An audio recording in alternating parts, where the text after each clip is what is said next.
New pitcher on the mound for the Fire Ants is number 45. That's Devin Carros. Making his third appearance of the season, has 1 inning pitched and an dismal ERA as he gave up 4 runs in that 1 innings pitched.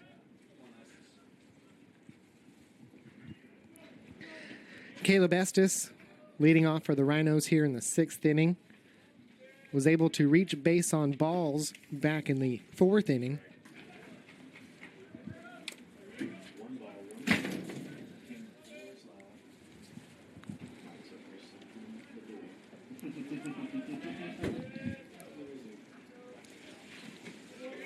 Pitch outside will bring the count to 2-1. Estes, like I mentioned earlier, enters the day with an improved 343 batting average. And again, he's working the count. 3-1 is always a hitter's count. So I'm looking for him to be sitting on his pitch right here. Ripped out towards center field, tracking towards the fence, and caught on the run is the center fielder for the Fire Ants. That's JP, Jerry and Pickney making the grab for the first out. You know, Justin, that's an example of why baseball is such a tough game, because he hit that one right on the button. Unfortunately, the center fielder, Jerry and Pickney, just made a great play. That great play will bring in Gaston Smith, who laid down a good sacrifice bunt back in the 4th inning that moved 2 base runners over for the Rhinos. Of course, Smith playing out in right field today. That's where he's been spending quite a bit of time lately.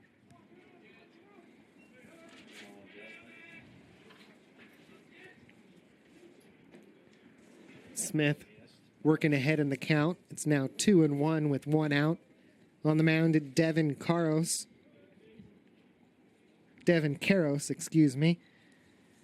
A sophomore from Mount Sinai, New York.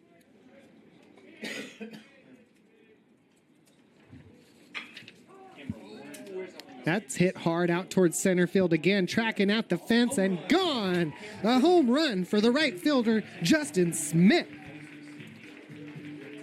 And he hit that to dead straightaway center field, Justin. First home run of the season for Gaston Smith. Let's see what his teammates have in store for him. So you'll have a good view of it on gcrhinos.com. There's that celebration we were looking for. First long ball of the season for Gaston Smith. First of his career with the Rhinos. It was a no-doubter, Justin. It was a no-doubter. That bomb puts the Rhinos up 7-1 here in the 6th inning, scheduled for a 7-inning game.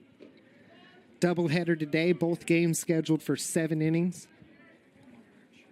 You know, one of the things about Gaston Smith hitting that home run, that just goes to show you the power that this Rhinos lineup has in it. As he bats 9th, and he still has the power to take it to dead straightaway center field for the home run. Looking at Trent Murchison at the plate, you would think he might maybe lacking a little bit on the power end, but that's not true, as I've seen a lot of balls hit out the fence off of his bat, hit out to the fence. And I believe that has to do with those body mechanics like we were talking about earlier in the game.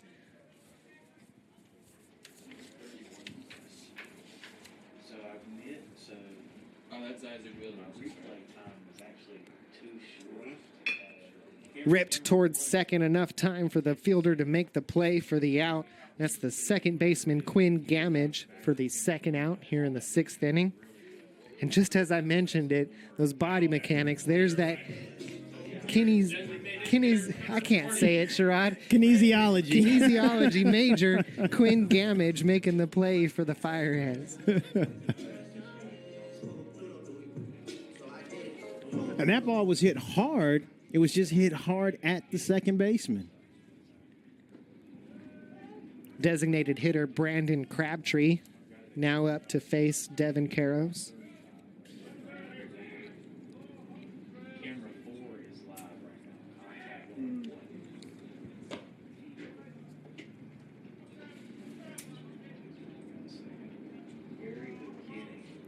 Sherrod, earlier I mentioned the coaches that are a part of the Fire Ants coaching staff, led by head coach Tim Medlin.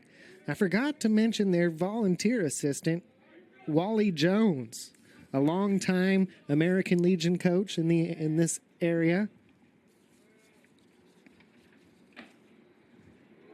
American Legion baseball is pretty big in this area. If I'm not mistaken, they hold the World Series not too far from us in Shelby, North Carolina. Oh, yes. That's ripped to second. Another blooper right towards the second baseman, Quinn Gamage, who makes the play for the third out. So 3 quick outs